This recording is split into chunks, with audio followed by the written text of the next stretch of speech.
My name is Amanda Martinez. I am a finance major here at Roosevelt University. My history is a little bit different. Unfortunately, I grew up in poverty and didn't exactly have a family life that ever supported my educational prowess. I, unfortunately, due to my living situation, was not able to finish high school, and that hung over my head for years. But to be able to come back and still have people believe in me, I'm still here and I'm still supported to be here. I had come up here on a little vacation for myself and happened to be just directly across the school, decided to walk in and was immediately taken on a tour and felt like that would be what was right for my next step.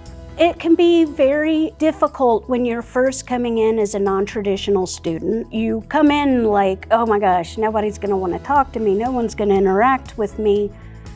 But within a couple weeks of being here, people were on a first name basis with me, because what happens here is you are not seen as just a student of color or just your gender or just your sexuality. You are a person. And you have ideas and you have contributions to bring to the table, and that's what this was all founded on, and it does continue to work to this day.